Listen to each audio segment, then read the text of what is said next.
Usijihukumu sana kwa hali unayopitia, ukahisi labda umemkosea Mungu, au ukahisi Mungu amekuacha, au kwa namna yoyote ukahisi haujasimama kwenye nafasi yako. No, sio kila ambaye anapitia kwenye changamoto ni Mungu amemwacha, au kuna namna amemkosea Mungu, au kuna namna yoyote hajasimama kwenye nafasi yake. Hapana, ni kweli, ni sahihi kutafuta ambapo yamkini umeanguka, ndio sababu ukapitia changamoto fulani. Ni sahihi kutafuta, lakini pale inapotokea umetafuta na haujaona, relax, kwa sababu yapo mambo mengi sana ambayo yanaweza kumkuta mwamini kama mwamini na yakampelekea kupitia changamoto yoyote. Namba 1, unapaswa ujue kuwa shetani ni baba wa hila. Hila ni ubaya usio na sababu, yaani as long as adui ameruhusiwa kutuchallenge, anaweza kukuchallenge pasipo kuwa na sababu yoyote. Kitabu cha Luka sura ya 22 mstari wa 31 unasema kwamba akasema, Simoni, Simoni, tazama, shetani amewataka ninyi apate kuwapepeta kama vile ngano.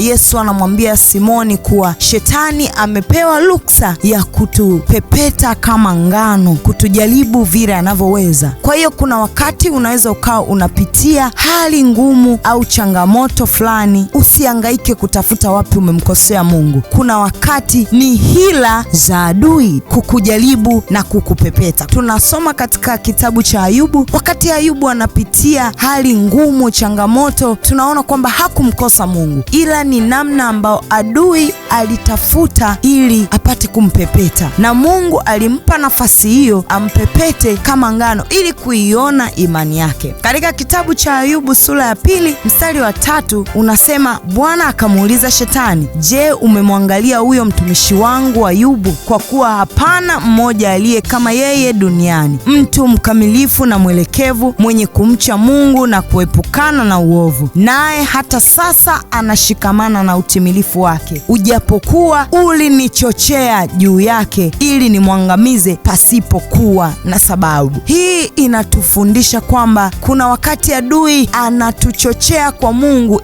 ili Mungu atuangamize. Kwa hiyo hata kama hatujakosea, kuna nyakati Mungu anamruhusu adui ili imani yetu idhihirike kuwa tunamwamini Mungu. Kwa hiyo hiyo ni sababu moja kubwa sana ambayo kama yamkini umejitafuta na haujaona mahali ulipoanguka, tafakari kuwa kuna wakati hila za adui zinaweza kuinuka juu yako akakupiga pasipo kuwa umemkosea Mungu. Kwa hiyo cha kufanya wakati huo, mshukuru Mungu, tafuta nafasi yako na Mungu, ukae vizuri na Mungu na Mungu atakutoa hapo. Lakini pia swala la pili, unapoona kuwa unapitia changamoto, yamkini ni wakati wako wa matengenezo, kwa sababu yeye anasema, kwa maana mawazo ninayowawazia ninyi ni mema wala si ya mabaya, kuwapa ninyi tumaini siku zenu za mwisho. Kwa hiyo kuna nyakati unaweza ukawa unapitia hali ngumu, ni kwa sababu tu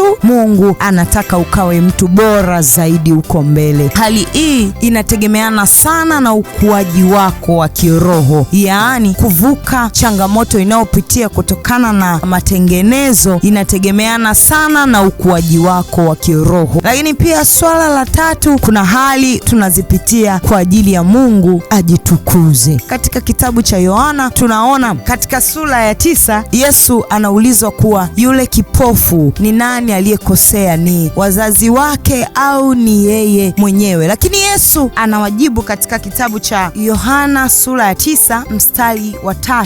Yesu akajibu, huyu hakutenda dhambi wala wazazi wake, bali kazi za Mungu zidhihirishwe ndani yake. Kwamba huyu mtu alikuwa kipofu tangu utoto wake mpaka anakuwa ni kipofu, lakini watu wengine walihisi ni wazazi wamemkosea Mungu au yeye mwenyewe. Lakini Yesu anawajibu, hapana, mtu huyu hakutenda dhambi wala wazazi wake, lakini ni kazi za Mungu zidhihirishwe ndani yake. Hii inatufundisha kuna hali tunazipitia kwenye maisha yetu ili utukufu wa Mungu udhihirike. Kwa hiyo mwana wa Mungu, kwa hali wao yoyote unaweza kupitia, usijichukulie kuwa ni mkosaji sana au ni mdhambi sana. No, tafuta zaidi kutulia na Mungu, pata utulivu, Mungu akujulishe kwa nini unapitia changamoto hiyo. Utajua kuanzia hapo hapo uchukue hatua gani kutulia na Mungu akuondoe kwenye nyakati hizo za matengenezo ili utukufu wake udhihirike. Mungu akubariki sana. Amen.